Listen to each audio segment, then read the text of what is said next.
वारकरी संप्रदायातील थोर महात्मे व महाराष्ट्रातील विचारवंतांची दुर्मिळ कीर्तने, प्रवचने, व्याख्याने ऐकण्यासाठी सुरेश महाराज सूळ या यूट्यूब चॅनलला अवश्य सबस्क्राईब करून बेल आयकॉन दाबा। सद्गुरु जोग महाराज की जय। वैकुंठवासी गुरुवर्य हरिभक्तपरायण पांडुरंगबुवा वैद्य यांचे जीवन चरित्र। नागपूर जिल्ह्यात नरखेड नावाचे गाव आहे। या गावी पिता श्री कृष्णाजी वैद्य व माता सौ लक्ष्मीबाई यांच्या पोटी दिनांक 6/9/1932 रोजी गुरुवर्य श्री पांडुरंगबुवांचा जन्म झाला। बुवांचे घराणे हे तेली समाजाचे होते।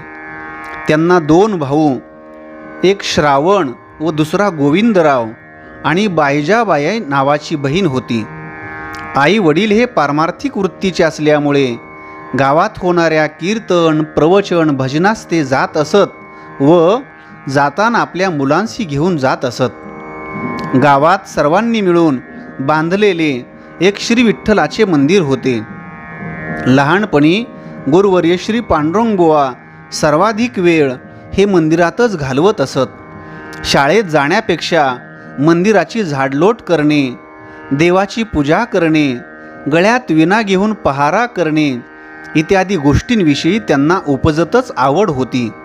भजनासाठी म्हणाव्या लागणाऱ्या अभंगाचे अक्षरज्ञान ते कोणालाही विचारून करून घेत असत व एकदा अक्षरोच्चार कळले की लगेचच अभंग मुखोद्गत करून ठेवत असत। याच पद्धतीने अनेकांकडून ज्ञानेश्वरी, भागवत इत्यादी ग्रंथातील ओव्यांचे उच्चारण करून घेत आणि त्याच वयात त्या पाठ केल्या जात।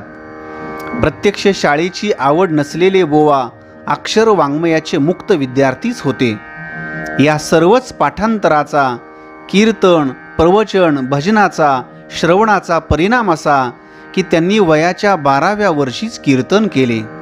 घरी राहणे त्यांना अजिबात आवडत नसे। यापेक्षा मंदिरात, भजनात, कीर्तनातच ते अधिक रममान होत असत।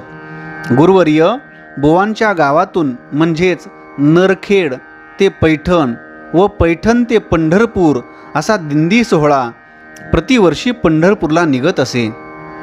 या दिंडी सोहळ्यात गुरुवर्य बुवा वयाच्या 12व्या वर्षी सहभागी झाले व नरखेड ते पैठण व पैठण ते पंढरपूर असा पायी प्रवास ते करत ते 1947 साली पंढरपूर येथे आले। चंद्रभागेचे स्नान, भक्त पुंडलिकाचे दर्शन, भगवान पांडुरंगाचे दर्शन घेत गुरुवर्य बुवा पुरते भारावून गेले। गावी अनुभवलेल्या पारमार्थिक जीवनाचे शिखरच येथे दिसत होते। शेवटी गुरुवर्य बुवांनी भजनी मंडळींबरोबर घरी न जाता चातुर्मासासाठी पंढरपुरी राहण्याचे ठरवले व ते 4 महिने पंढरपुरात राहिले। या काळात त्यांनी पाठांतर करत मृदंगाचे प्राथमिक ज्ञान देखील वैकुंठवासी बंकट स्वामी महाराजांचे शिष्य वैकुंठवासी श्री गुरुवर्य गणपतबुवा सातपुते यांच्याकडे संपादित केले। या 4 महिन्यांचा काळ संपून गुरुवर्य बुवा घरी आले। घरी आल्यावर देखील ते मंदिरातच अधिकाधिक राहत असत। पुन्हा 1948 साली ते नरखेडवरून दिंडीसोबत पैठणला व पैठणमधून शांतीब्रह्म एकनाथ महाराजांच्या पालखीसोबत चालू लागले। त्यांचे अपाट पाठांतर पाहून नाथांचे वंशज श्री नारायण महाराज यांनी दिंडीचा विना गुरुवर्य वैद्यबुवांकडे दिला। एवढे चांगले पाठांतर असलेले त्यावेळी दिंडीत कोणी नव्हते। त्यावेळी श्री गुरुवर्य बुवांचे वय 14-15 वर्षाचेच होते। ही अफाट स्मरणशक्ती त्यांना उपजतच लाभली होती। पुढेही या स्मरणशक्तीने गुरुवर्य बुवांना सोडले नाही। त्या सोहळ्यात एका मुक्कामाच्या ठिकाणी वैकुंठवासी श्री नारायण महाराजांच्या कीर्तनात देखील बुवांनी मृदंग वाजवला। असे करत पालखी सोहळा पंढरपूरला पोहोचला। आषाढी वारी पूर्ण झाल्यावर लगेच घरी न जाता गुरुवर्य बुवा चातुर्मासासाठी पंढरपुरातच थांबले। या चातुर्मासात त्यांना आळंदी येथील वारकरी शिक्षण संस्थेबद्दल माहिती मिळाली व चातुर्मास संपून घरचा रस्ता न धरता त्यांनी आळंदीचा रस्ता धरला। पुण्यापर्यंत येईतपत पैसे जवळ होते, म्हणून पुण्यापर्यंत ते गाडीने आले. तिथून आळंदीला चालत आले. आळंदीत आल्यावर माऊलींचे दर्शन घेतले. राहण्यासाठी धर्मशाळेची चौकशी करू लागले. त्यांना कोणीतरी गोपाळपुऱ्यातील देवीदास धर्मशाळेचा पत्ता दिला व देवीदास धर्मशाळेत महाराज आले. सांप्रदायिक शिक्षण घेण्यासाठी शाळेचे शिक्षण किती महत्त्वाचे आहे, एकंदरीतच शिक्षणाचे महत्त्व ओळखणारी वैकुंठवासी गुरुवर्य मामासाहेब दांडेकर प्रभूती मंडळी त्यावेळी आळंदीमध्ये हे ओळखून गुरुवर्य बुवा वयाच्या 16व्या वर्षी शाळेत प्रवेश घेण्यासाठी गेले व इयत्ता पहिलीच्या वर्गात त्यांना बसविण्यात आले. आनंदाने पहिलीच्या वर्गात बसले व प्रत्येक वर्षी मराठी, हिंदी, संस्कृत विषयात प्रावीण्याची प्रमाणपत्रे मिळवत राहिले. अशा प्रकारे त्यांनी 10वीपर्यंतचे शिक्षण पूर्ण केले. एके दिवशी शाळेतून घरी येताना जोराचा पाऊस सुरू झाला. अंगावर घेण्यासाठी जवळ काहीच नव्हते. हातातील दप्तराची पिशवी डोक्यावर धरत गुरुवर्य बुवा पळत सुटले. पळत असताना डोक्यावरील दप्तरातील संस्कृतचे पुस्तक खाली चिखलात पडले. त्याचे भानच त्यांना नव्हते. योगायोग असा की त्यांच्या पाठीमागून येत असलेले गुरुवर्य मामासाहेब सर्व प्रकार पाहत होते. मामा जवळ आले व खाली पडलेले पुस्तक उचलून आपल्या जवळ ठेवले. दुसऱ्या दिवशी संस्कृताचा वर्ग सुरू झाला. गुरुवर्य बुवा पिशवीत पुस्तक शोधू लागले. पुस्तक काही सापडेना. शेवटी पुस्तक नाही म्हणून शाळेत मास्तराचा मार खाण्याची वेळ आली. पण यावेळी बाहेर मामासाहेब दांडेकर उभे होते. आपल्या जवळील पुस्तक काळजीने न्यावे असे सांगत त्यांनी पुस्तक वैकुंठवासी गुरुवर्य बुवांच्या हवाली केले. आळंदीत शालेय शिक्षणाबरोबरच मृदंगाचे ज्ञान ते वैकुंठवासी बंकट स्वामींचे शिष्य असलेले गुरुवर्य मृदंगाचार्य बाबूरावजी डवरी गुरुजी यांच्याकडे घेत होते. 10वीपर्यंत शालेय शिक्षण पूर्ण करून गुरुवर्य बुवा वारकरी शिक्षण संस्थेत दाखल झाले. संस्थेच्या 4 वर्षाच्या काळातील अभ्यासक्रम उत्तम पद्धतीने त्यांनी पूर्ण केला. वैकुंठवासी गुरुवर्य मामासाहेबांचे लक्ष त्यांच्यावर होतेच. त्यांनी गुरुवर्य बुवांचा संस्थेतील अभ्यास पूर्ण झाल्यावर वारकरी शिक्षण संस्थेत अध्यापक म्हणून नियुक्ती केली. तेव्हापासून शेवटच्या क्षणापर्यंत गुरुवर्य बुवा हे वारकरी शिक्षण संस्थेत अध्यापक म्हणून कार्य करत राहिले. गुरुवर्य वैद्य बुवा संस्थेत प्रथम वर्षाच्या विद्यार्थ्यांचा संस्कृत व्याकरणाचा पाठ घेत असत. तसेच दुसऱ्या वर्षाच्या विद्यार्थ्यांचा गीता अन्वयार्थाचा पाठ ते घेत असत. गुरुवर्य शिंपी बुवा वैकुंठवासी झाल्यावर काही वर्ष त्यांनी 3ऱ्या वर्षाला पंचदशीचा पाठही शिकविला. गुरुवर्य बुवांची शिकवण्याची हातोटी अत्यंत सोपी होती. मुलांना संस्कृत भाषेतील धातू, प्रत्यय, संधी, समास इत्यादींचे व्यवस्थित ज्ञान व्हावे म्हणून ते फळ्याचा वापर करत अगदी शेवटी शरीराला विकलांगता प्राप्त झाल्यावरही थरथर त्या हातांनी ते मुलांना फळ्यावर लिहून दाखवत व समजावून सांगत. श्रीमद भगवद्गीतेचे 5 श्लोक अन्वयार्थासह शिकविताना ते अशा पद्धतीने वाचत की 5 श्लोकाचे आटोपशीर प्रवचन ऐकल्यासारखे वाटत असे. श्लोकार्थ सांगताना ज्ञानेश्वरीतील ओव्या, अभंगांची प्रमाणे, छोटेसे विनोद इत्यादी सांगत व ते पाठाचे वातावरण सदैव उत्साही हासरे ठेवीत असत.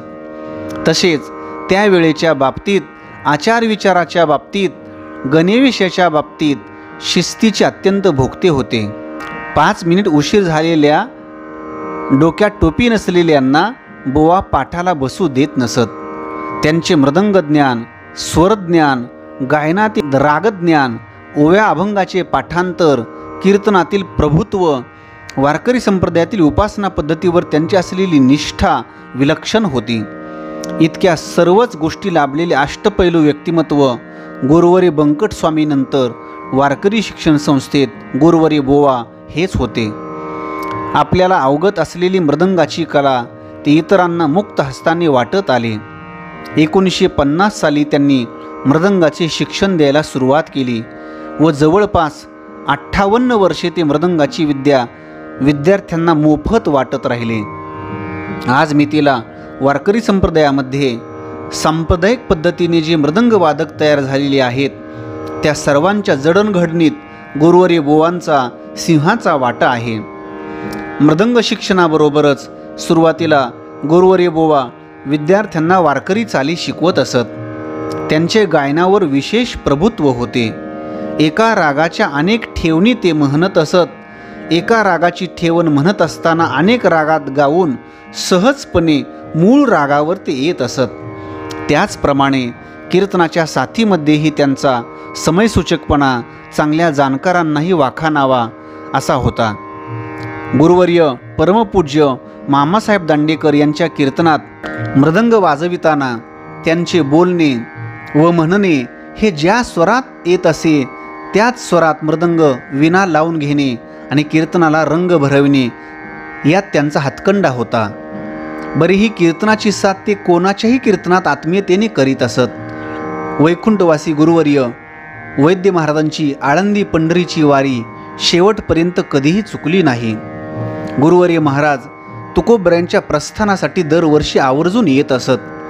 त्या ठिकाणी त्यांना विशेष मानाने नारळ दिला जात असायचा. गुरुवर्य महाराज माऊलींच्या सोहळ्यात शेडगे दिंडी क्रमांक 3 या परंपरेने चालत आलेल्या दिंडीत चालत असत. दिवसभर पायी चालून माऊलींच्या तळावर कीर्तनाकरिता नियमाने जात असत. कीर्तनामध्ये गुरुवर्य महाराजांना चाल म्हणण्याचा मान मिळत असे. कीर्तनात त्यांची उभी राहण्याची जागाही ठरलेली असे. गुरुवर्य महाराज आणि भोसरीकर माऊली शेजारी शेजारी उभे राहत असत. गुरुवर्य महाराज पहाटे 2-2:30च्या दरम्यान उठून पुन्हा तळावर जागरासाठी जात असत. पालखी सोहळ्यातील त्यांची ही निरपेक्ष सेवा, त्यामुळे दिंडी नंबर 3चे फलटण येथील कीर्तन त्यांनी अनेकदा केले. ज्ञानेश्वर महाराज पालखी सोहळ्याचा परतीचा मुक्काम जेव्हा पुण्यात असे तेव्हा माऊलींच्या पालखीसमोर गुरुवर्य वैद्यबाबा कीर्तन करत असत. स्वानंद सुखनिवासी जोग महाराजांच्या सप्ताह मंडपात गुरुवर्य बाबा जेव्हा येत असत तेव्हा भजनामध्ये एक विशेष चैतन्य निर्माण होत असे. बाबा भजनात आले म्हणजे भजनात रंग भरत असे. भजन शिस्तीत होत असे. विठोबा रखुमाई या भजनामध्ये बाबा विद्यार्थ्यांसमेत वेगवेगळ्या पावल्या काढून नाचत असत.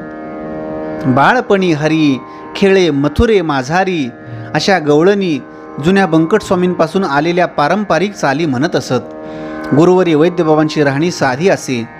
खादीचा शुभ्र दांडेकर सदरा, धोतर, टोपी आणि भगव्या काठाची उपरणे. शेवटी शरीर थकल्यानंतरही वारीचा नियम त्यांनी कधी चुकू दिला नाही. पायी चालता येत नसे तरीही गाडी भाड्याने करून ते सोहळ्याला येत असत. आजाराने त्रस्त असताना सुद्धा अध्यापनाचे काम त्यांनी निष्ठेने केले. पाठ घेण्याकरिता नवीन संस्थेत जाता येईना तेव्हा जुन्या संस्थेमध्ये पाठ सुरू केले. मधुमेहाचा अति त्रास होऊ लागला म्हणून त्यांना दवाखान्यात दाखल करण्यात आले. ज्येष्ठ महिना सुरू होता. वारीचा काळ जवळ येत चालला होता. संपदा सोहळा नावडे मनाला अशी त्यांची अवस्था होऊ लागली होती. तुकोबरायांच्या प्रस्थानाचा दिवस उजाडला. नियमानुसार देहू गावी ते तुकोबरांच्या प्रस्थानाला जात असत, पण जाण्यासारखी स्थिती नव्हती. त्यांची तळमळ वाढू लागली. शेवटी प्रस्थानला त्यांनी आदिनाथ बुवा फपाळ यांना पाठविले. आदिनाथ बुवा गुरुवर्य बाबांच्या मानाचा नारळ घेऊन भेटायला आले. तेव्हा बाबांनी तो नारळ मस्तकाला लावला आणि रडू लागले.